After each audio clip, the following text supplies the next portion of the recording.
भूतिया बच्चा। कहानी उन्हीं काल्पनिक घटनाओं से प्रेरित होकर लिखी गई है। एक छोटे से शहर में बिंदिया नाम की एक औरत रहती थी। वह शादीशुदा थी, लेकिन उसकी कोई औलाद नहीं थी। 3 बार उसका गर्भपात हो चुका था। वह बच्चे को पाने के लिए व्याकुल रहती थी, लेकिन हर बार उसकी गोद सूनी ही रह जाती थी।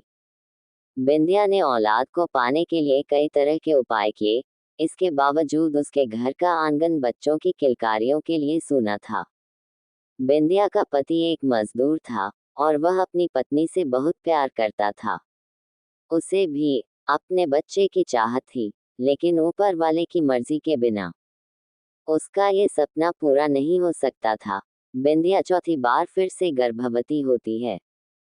इस बार दोनों बड़ी उम्मीद से गर्भ के बच्चे का ख्याल रखते हैं। बिंदिया का पति उसके खाने पीने की बहुत सी चीजें लाकर रख देता है और कहता है कि इस बार तुम्हें अपने बच्चे को पूरा पोषण देना होगा, जिसके लिए तुम्हें मजबूती से खाना पीना होगा और अपना ध्यान भी रखना पड़ेगा।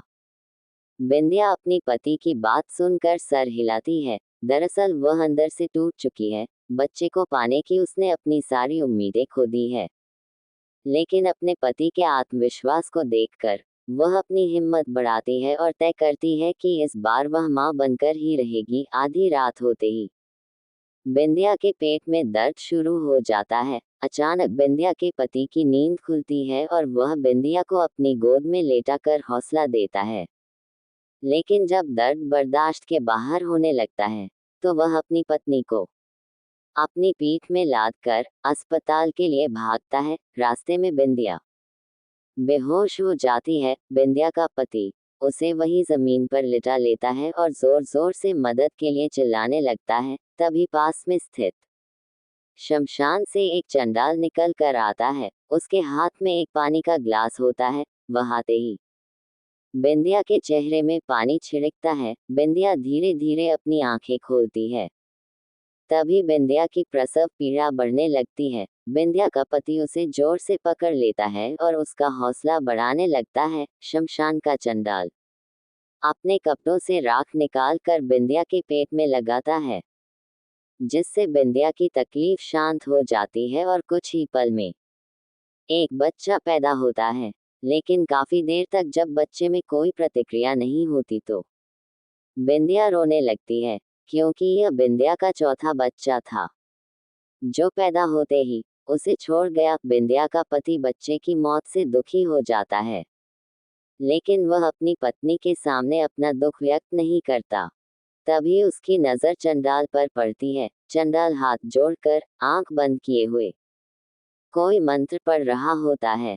अचानक बिंदिया के बच्चे की आंख खुल जाती है और वह किलकारी मारकर रोने लगता है।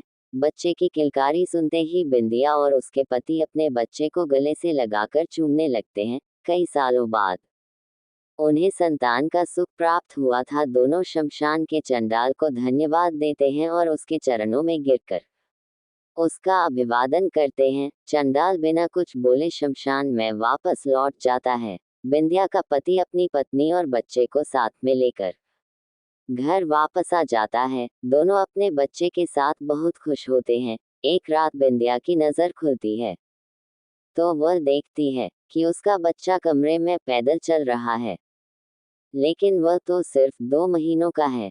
बिंदिया सोच में पड़ जाती है कि इतना छोटा बच्चा कैसे चल सकता है। वह अपने पति को जगाती है, लेकिन गहरी नींद में होने की वजह से वह नहीं उठता। बिंदिया डरते हुए अपने बच्चे को गोद में उठाकर बिस्तर पर लेटा लेती है, लेकिन उसके मन में डर की दस्तक हो चुकी थी। सुबह होते ही वह अपने पति से रात की बात बताती है। बिंदिया के पति को उसकी बात पर भरोसा नहीं होता। उसे लगता है बिंदिया ने कोई सपना देखा होगा और उसी को सच मान बैठी है।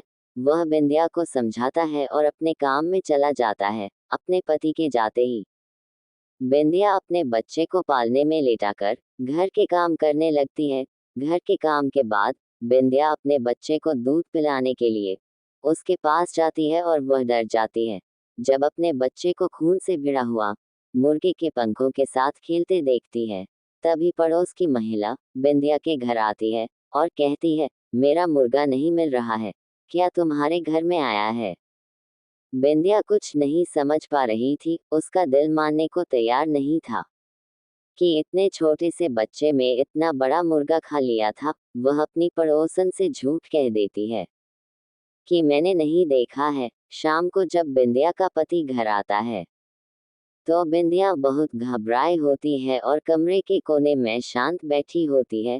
वह आते ही बिंदिया से कहता है, क्या हुआ, तुम ऐसे क्यों बैठी हो? तभी वह अपने पति के गले लगकर रोने लगती है और कहती है, यह कोई साधारण बच्चा नहीं, क्योंकि आज इसने पूरा जिंदा मुर्गा ही खा लिया। बिंदिया का पति ये बात सुनते ही हक्का बक्का रह जाता है। वह जल्दी से उसी शमशान की तरफ भागता है जहां ये बच्चा पैदा हुआ था। वहां पहुंचते ही उसे वही चंडाल फिर से दिखाई देता है। उनके पास पहुंचते ही वह कहने लगता है, बाबा वह बच्चा तो असाधारण है, क्या उसे कोई भूत बाधा आई है?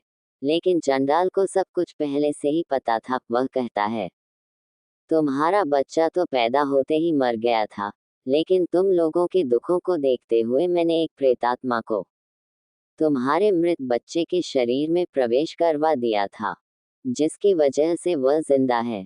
लेकिन वह एक अमावस्या तक ही प्रेतात्मा उस बच्चे के शरीर में रह सकती है और उसके बाद तुम्हारे बच्चे की सांसें बंद हो जाएंगी। चंडाल की बात सुनकर वह उनसे इस समस्या के समाधान पूछता है। चंडाल बताता है कि ये तो तुम्हारे कष्टों की शुरुआत है। अगर वह बच्चा तुम्हारे घर में रहा तो हर दिन तुम्हारे घर में मौत का तांडव होगा, क्योंकि यह भूत का बच्चा है। लेकिन यदि बच्चे की माँ शमशान में सारी रात उस बच्चे के साथ भूतिया साधना करें तो तुम लोगों की जान बच सकती है। बिंदिया का पति अपने घर पहुंचकर अपनी पत्नी को सारी बात समझा देता है, लेकिन वह अपने बच्चे से जुदा नहीं होना चाहती। वह कहती हैं, जब तक मेरा बच्चा मेरे साथ है, मैं उसे जानबूझकर अपने से अलग नहीं कर सकती, भले यह मेरी जान ही क्यों न ले ले। बिंदिया के पति को अंदाजा था कि उन्होंने बहुत बड़ी आफत पाल ली है। वह मन में तय करता है कि जब बिंदिया सो जाएगी तो वह उसके बच्चे को उससे अलग कर देगा। बिंदिया का पति रात होने का इंतजार करने लगता है।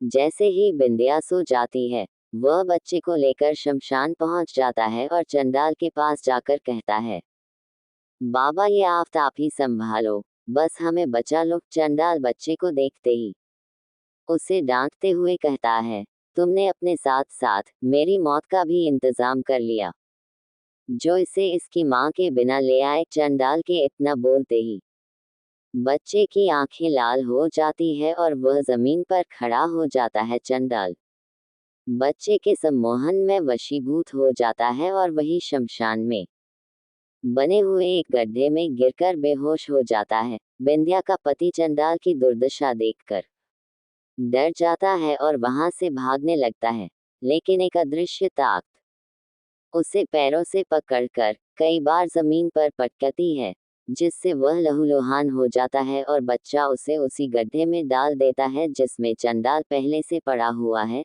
दोनों के गड्ढे में जाते ही शमशान में जोरदार हवाएं चलने लगती है और मिट्टी उड़कर उसी गड्ढे में जाने लगती है और देखते ही देखते दोनों जिंदा ही दफन हो जाते हैं। यहाँ दूसरी तरफ जैसे ही बिंदिया की नींद खुलती है, उसका बच्चा उसके बगल में लेटे हुए मुस्कुरा रहा होता है। लेकिन बिंदिया के पति का कुछ पता नहीं चलता हुआ है। वह रात भर अपने पति का इंतजार करती रहती है और इसी के साथ कहानी का पहला भाग समाप्त हो जाता है।